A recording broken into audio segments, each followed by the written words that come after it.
अभी जो है हम लोग एक इदारे के जलसा करवाने वाले थे। उसी के लिए जो है हमने हिंदुस्तान के जितने भी मशहूर व मारूफ शोराई किराम थे, इन लोगों से हमने राब्ते किए।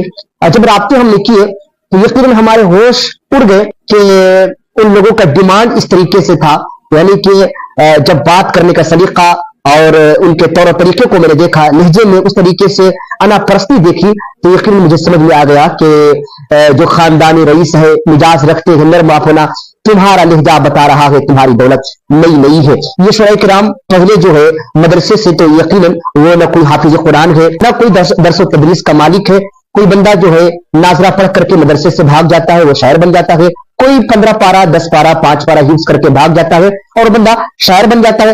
कोई उला सानिया या सालसा पढ़ करके वो बंदा जो है यकीन शायर बन जाता है। उसमें पढ़े लिखे बहुत ही कम होते हैं, यानी कि अगर 100% में से 90% जो शोरा है उनकी तादाद जोहला में शुमार होते हैं, यानी कि उनकी तादाद यह है कि वो बिल्कुल पढ़े लिखे है ही नहीं है, इनमें से बिल्कुल ही नाबलद है।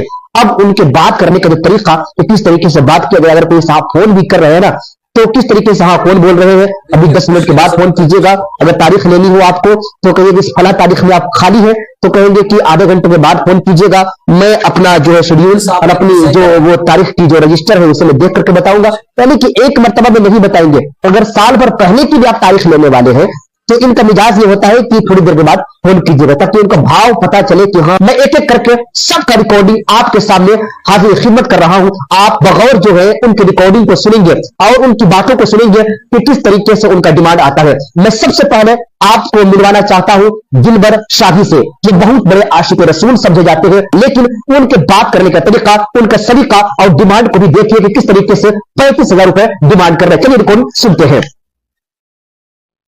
अस्सलाम वालेकुम। अस्सलाम। खैरियत से हैं? हाँ अल्हम्दुलिल्लाह। एक तारीख चाहिए थी अप्रैल में। अप्रैल में? आप दिलबर शाही से बात हो रही है ना जी? तो अप्रैल में तारीख 12 अप्रैल को शनिचर दिन पड़ रहा है। डाल्टनगंज?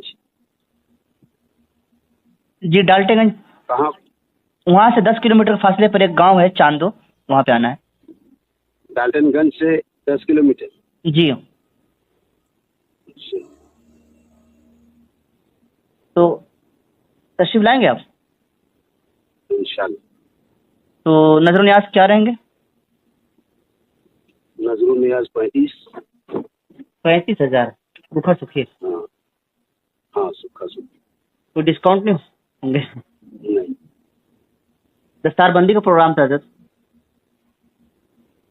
तो जो हो भाई, दस्तारबंदी का हो तो भी, एक आदमी कराए तो भी, 10 मिल के करें तो भी। ये है दिलबर शाही का रिकॉर्डिंग आपने मेरे सुन लिया कि किस तरीके से 35,000 रुपए डिमांड कर रहे हैं और वो कह रहे हैं कि 35,000 से 1 रुपए कम नहीं होंगे। अब चलिए मैं आपको दूसरे शायर से मिलवाना चाहता हूं, जिनका नाम गुलाम नूरे मुजस्सम है। उनसे मैंने बात किया खुद ही, तो मैंने जब तारीख बताई कि मैं प्रोग्राम करने वाला हूं, आपकी तारीख में लेना चाहता हूं, तो उन्होंने बरजस्ता कहा कि मुझे 25,000 रुपए चाहिए। 25,000 रुपए। मैंने कहा कि दस्तारबंदी का प्रोग्राम है, आप कुछ कन्वेंस कर सकते हैं, आप डिस्काउंट कर सकते हैं। तो उन्होंने कहा कि नहीं, वो कोई ऐसी बात नहीं है। और उनकी रिकॉर्डिंग को आप सुनिए कि किस तरीके से 25,000 का डिमांड कर रहे हैं। नाम कौन? मैं मुफ्ती मुदस्सिर अमजदी बोल रहा हूँ हजरत। जी मुफ्ती साहब कैसे हैं? अल्लाह का शुक्र है। आप गुलाम नूरे मुजस्सम साहब बोले ना? अर्ज कर रहा हूँ। जी। जी 12 तारीख को।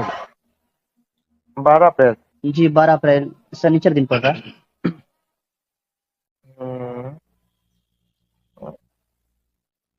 एक मिनट।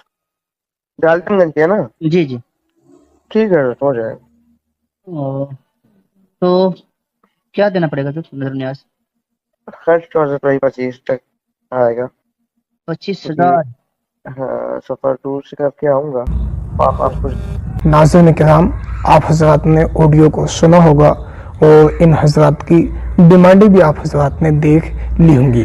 अब आप लोग अपनी अपनी राय, अपना अपना मशवरा कमेंट बॉक्स में दीजिए कि आपका राय, आपकी मशवरा क्या है। मैं तो बस इतना ही कहूँगा, अल्लाह तबारक व तआला हमें इस तरह के नात खानों से महफूज रखे और प्यारे आका अलैहिस्सलातु वस्सलाम के शरीयत मुस्तफ़ा के मुताबिक इन नात खानों को अमल की तौफीक